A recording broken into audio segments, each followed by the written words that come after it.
Shalom Bapak Ibu yang terkasih di dalam nama Tuhan Yesus Kristus. Saya Meliana Sabrina Sri Parang akan mengajak kita sama-sama belajar mengenai kebenaran firman Tuhan.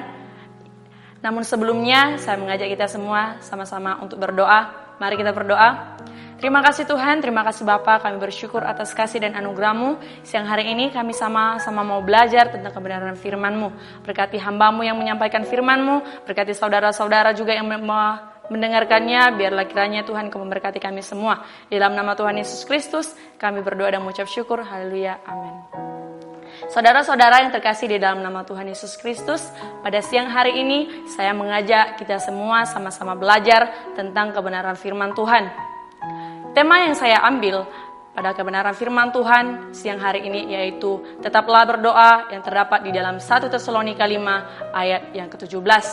Tujuan khotbah kita atau firman kita pada siang hari ini supaya orang-orang percaya mengetahui betapa pentingnya doa di dalam kehidupan kita sebagai orang percaya. Kita sudah mengerti apa itu doa di dalam kehidupan kita. Doa merupakan hal yang sangat penting bagi kita semua. Doa juga merupakan sarana komunikasi kita sebagai manusia kepada Tuhan. Jadi saudara-saudara, kita juga harus menyadari tingkat kemajuan kita dalam kehidupan kita sebagai orang Kristen dapat ditentukan oleh kekuatan doa. Jadi saudara-saudara, ketika kita tidak memiliki kehidupan doa yang baik kepada Tuhan, kita tidak akan bertumbuh secara rohani. Teman-teman, pada siang hari ini kita akan sama-sama belajar mengapa orang percaya harus berdoa.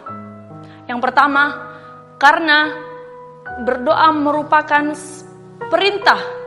Kita lihat di dalam Matius yang ke-6 ayat yang ke-6. Kita baca di dalam Matius yang ke-6 ayat yang ke-6. Firman Tuhan berkata, "Jikalau engkau berdoa, masuklah ke dalam kamarmu, tutuplah pintu dan berdoalah kepada Bapamu yang ada di tempat tersembunyi. Maka Bapamu yang melihat yang tersembunyi akan membalasnya kepadamu." Di sini jelas saudara-saudara, firman Tuhan sangat jelas.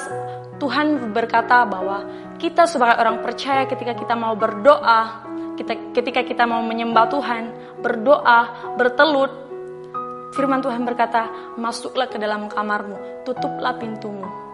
Di sini jelas bahwa Tuhan mau kita memiliki kehidupan doa yang baik secara pribadi.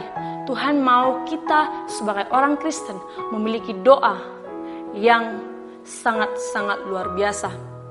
Teman-teman, di dalam Alkitab juga kita sering menemukan tokoh-tokoh yang dapat kita teladani, yang dapat kita contohi di dalam kehidupan kita seperti Elia. Elia adalah orang yang takut akan Tuhan.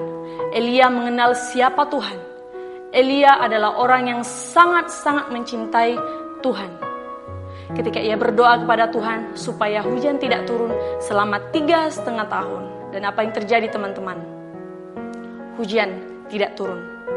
Teman-teman, begitu Elia mencintai Tuhan dan Tuhan melihat hati orang yang bertelut di hadapannya. Tuhan melihat hati orang yang sangat-sangat sungguh-sungguh datang kepadanya. Apalagi kita saudara-saudara, ketika kita ada di dalam masalah, kita bawa di dalam doa kita. Teman-teman, pada siang hari ini juga kita mau belajar, biarlah firman Tuhan dapat kita terapkan dalam kehidupan kita. Yang kedua teman-teman, saudara-saudara, mengapa orang Kristen atau orang percaya harus berdoa? Karena melalui doa, kita sebagai orang percaya dapat menyampaikan permohonan kita kepada Tuhan. Kita percaya dan kita tahu doa orang benar memiliki kuasa yang sangat luar biasa.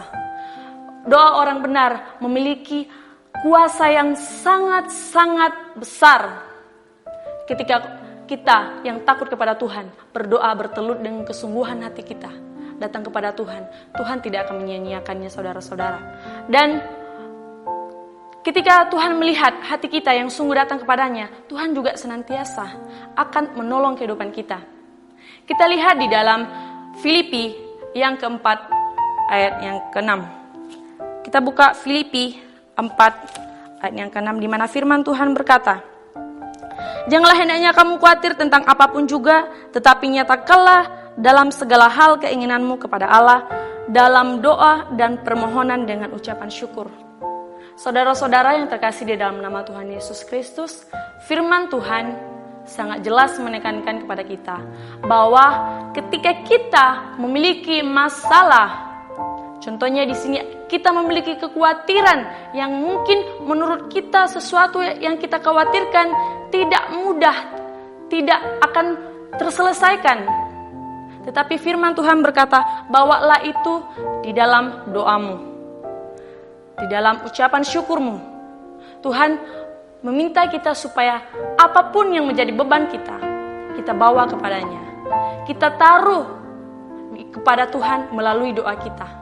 Saudara-saudara, begitu Tuhan mencintai kita sebagai orang-orang percaya, begitu Tuhan mengenal hati orang yang takut akan Tuhan.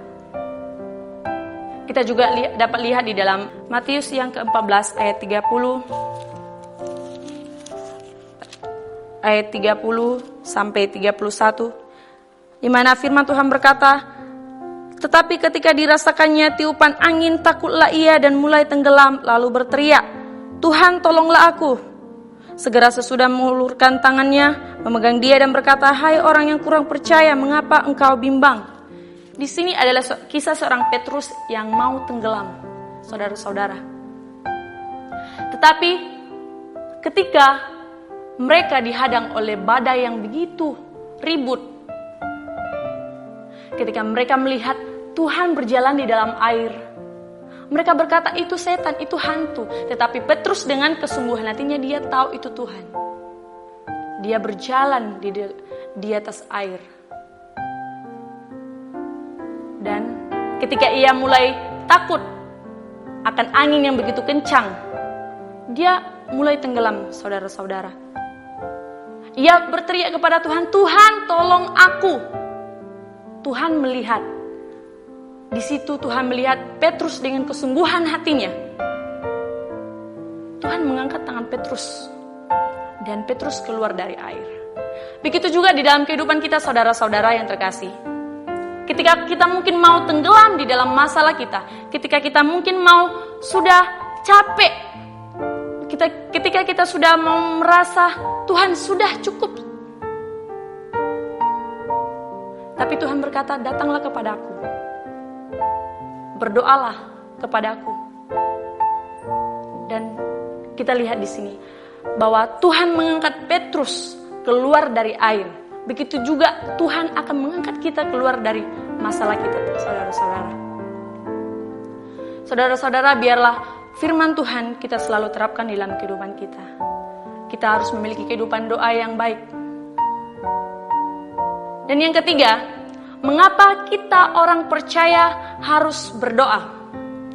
Karena doa merupakan sarana komunikasi kita dengan Dia, dengan Tuhan. Mungkin saudara-saudara, kita tidak bisa berkomunikasi langsung face to face dengan Tuhan.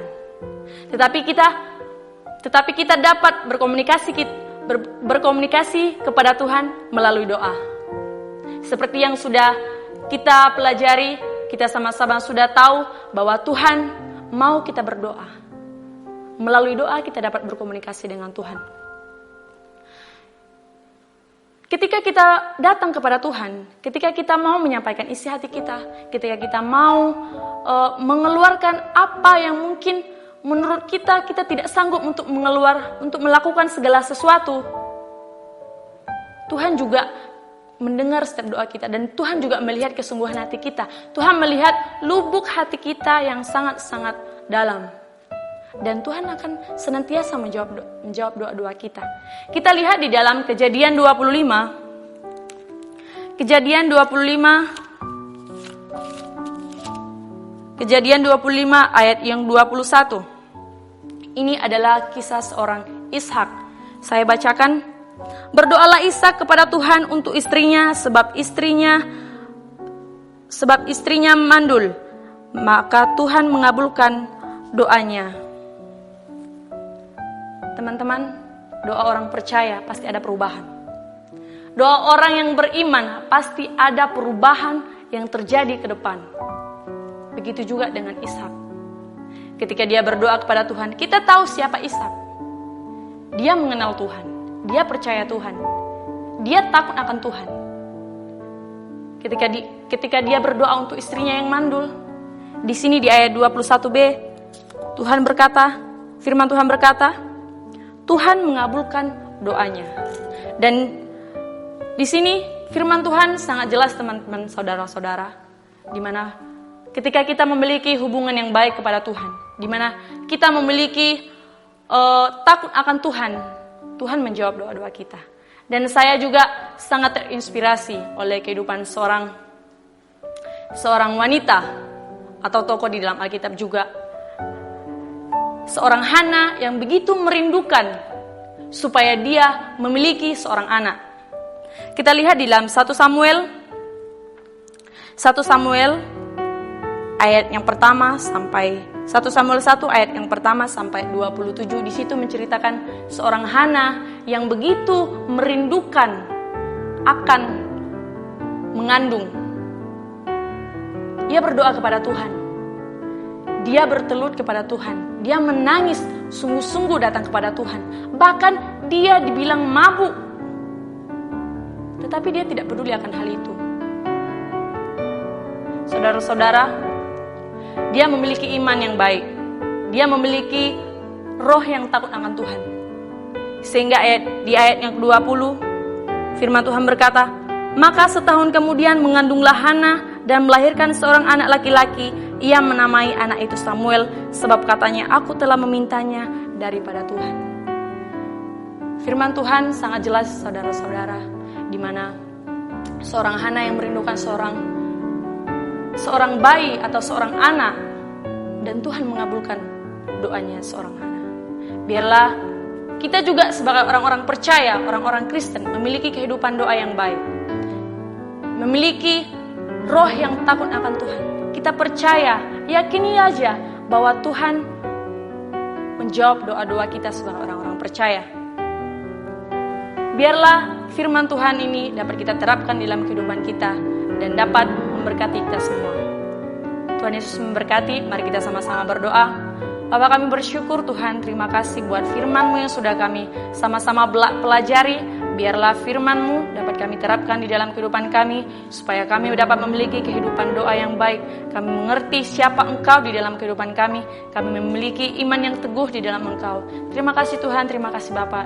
Ini doa kami di dalam nama Tuhan Yesus Kristus. Kami berdoa. Haleluya. Amin.